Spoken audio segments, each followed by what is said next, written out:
Okay, picking up where I left off last week with the floor of the trunk to adapt to meet up with the stock trunk floor, which is a hinge to access the compartment below, which is sometimes used for a spare tire on the lower models.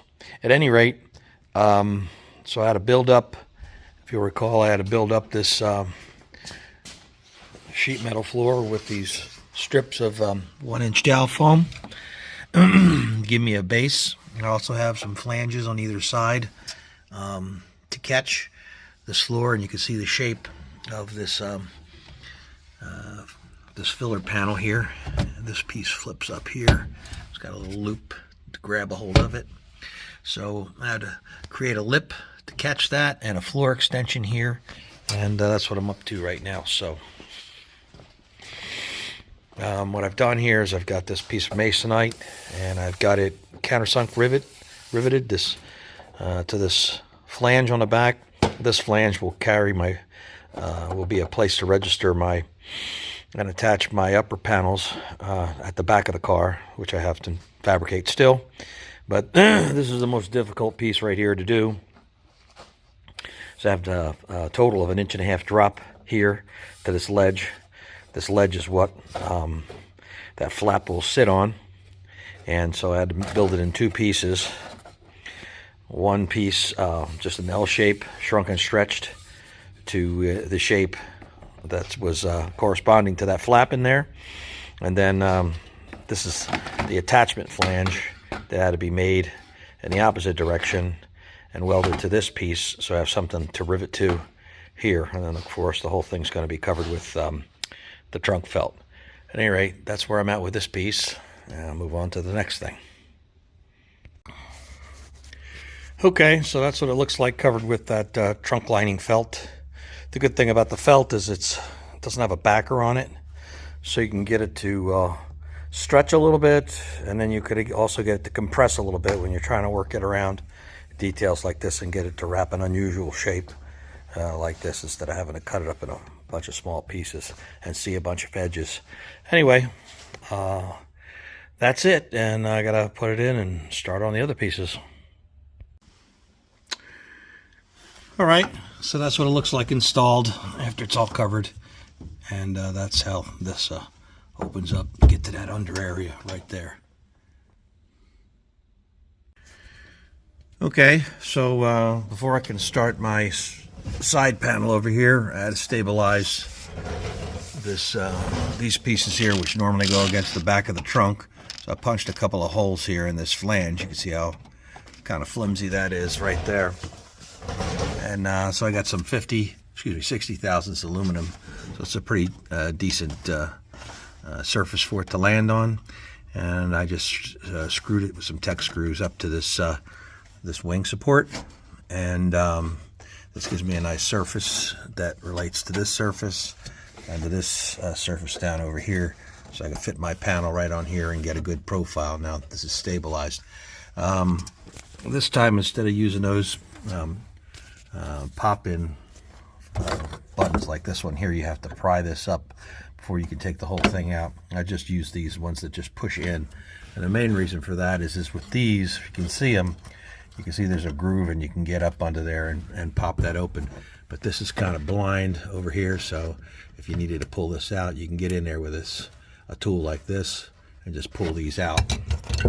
And it'll just pull straight out. You have to use a new one if it gets too worn out. But at any rate, that's popped in through those two punch holes right there, and gives me a nice firm base to start building my side panel.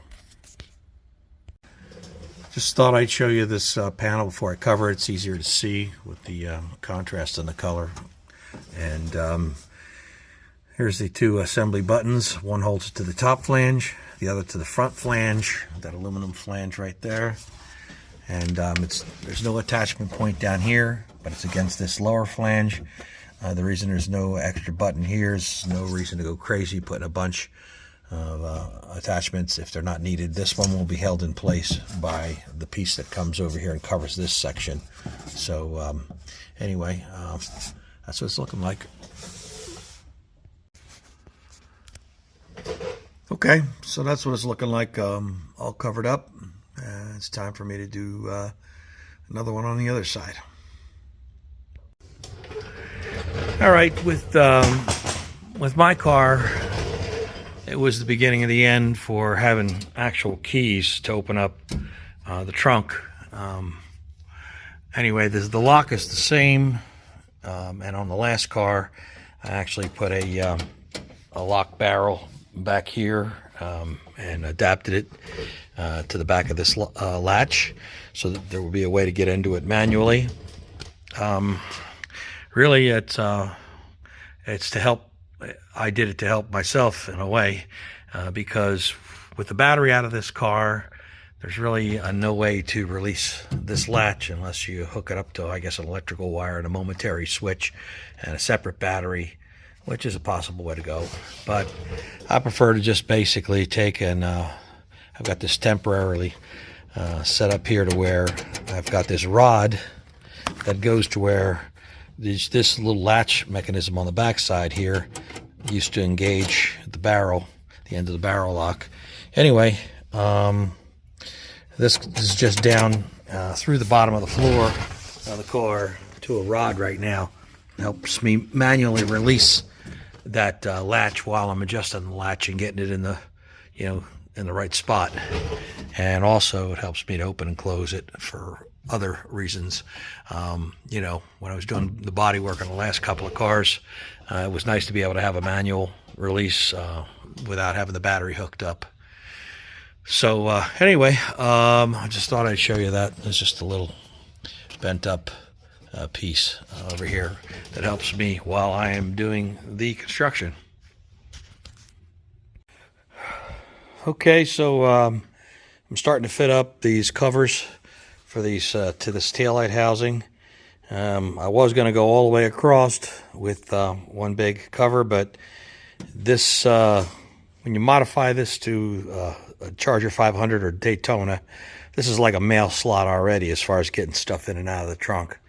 So, and these taillights are exceptionally big, bigger than the stock Charger would bulge into the trunk. So I'm having to, since this housing steps down, as you can see right here, I'm bringing this section of it, which will constitute the center section of it, in further towards me, which will give you about another 1.5 inches of clearance. It doesn't sound like a lot, but maximizing the slope on these things and bringing it in as far as possible helps get things in and out of the trunk.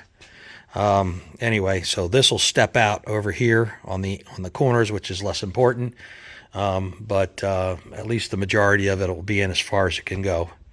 At any rate, this is what these are looking like.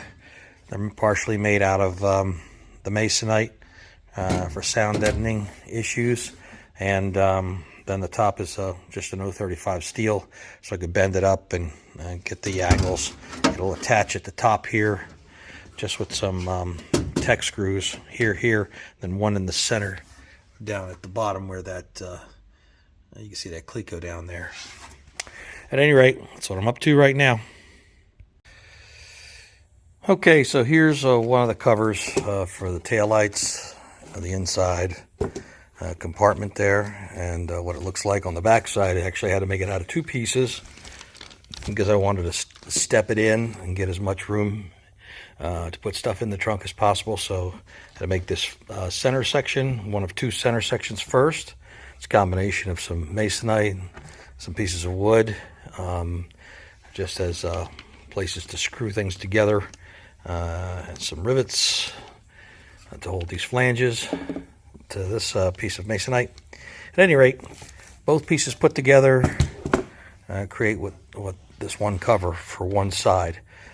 This is just going to be held in with some Tech screws, and what I've gone and done is just made a small purple dot after I found the holes through the fabric there. They're just small enough to where the screw head of the Tech screw should cover that little purple spot once that's screwed into place. But otherwise, it's a nightmare to try and find these little holes that I've drilled. They're just 1/8 inch holes. At any rate, I'm going to put that in and then continue to cover the second side. Okay, so this is what it's looking like with these two pieces installed. I have one more section to deal with, and that's the trickiest part. That's this center section to make sure that the latch doesn't, there's no interference with the latch. At any rate, that's what I'll be up to next.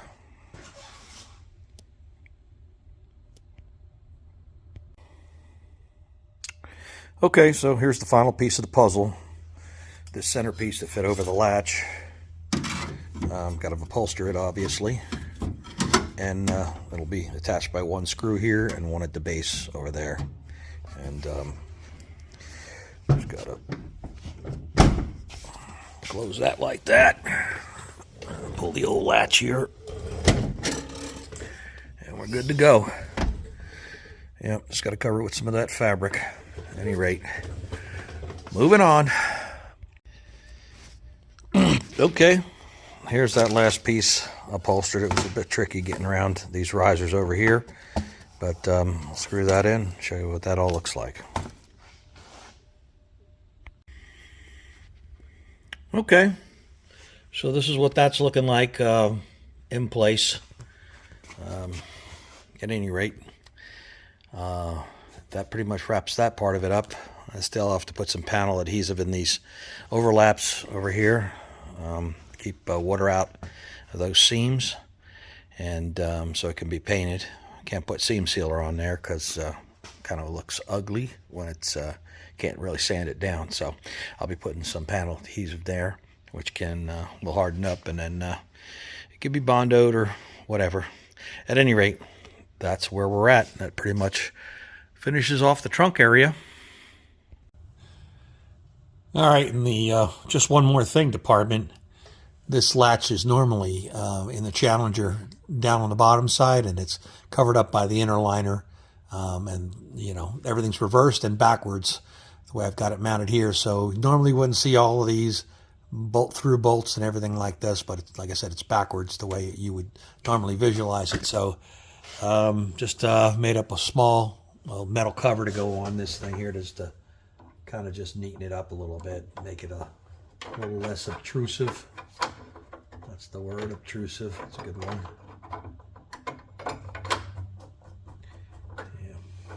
Yeah. Anyways, it's just a neatens up what you're looking at there. You're not looking at all those bolts and everything. All right, it's time to start on some unglamorous stuff right here, which means I gotta do the paint and rust removal on the bottom side of this skin before I even start with anything else. So nothing to see there really exciting, except I'll be using instead of media blasting, I'll be using these paint removal discs, which they're good because you know, by the time you media blast some of the sheet metal, it ends up warping up, and that was pretty evident that that's what happened to these fenders when whenever this car got stripped down. Whoever media blasted them, they weren't careful about how much pressure they were using, and there was a lot of shrinking and a lot of wheeling that I had to do to get some of these panels just to be halfway decent. To avoid that, it takes a little bit more time, and it's a little bit expensive because these are not cheap. But I think they're made by Blackhawk. They're really some pretty good stuff. I made the mistake of getting some cheap, you know, foreign knockoffs, and they might as well just be a plastic model of what these are supposed to look like, because they don't work at all. Anyway, the other thing I have to do straight away is, in an effort to get this these fenders built so we could see what the sides look like in relationship to them, I was kind of quick with this framework and getting this in here. And as you can see right over there, the hood frame dives off quicker than the fender does. Well, so I'm going to have to take this frame back off, and I'm going to have to do a little bit of tweaking here and there before I can start really getting underway. So that's what I'm going to be up to, and while it's Friday morning, I really don't have any more video to shoot of this. So this will be the end of the video for this week, and I will see you on the next one. Thanks for watching.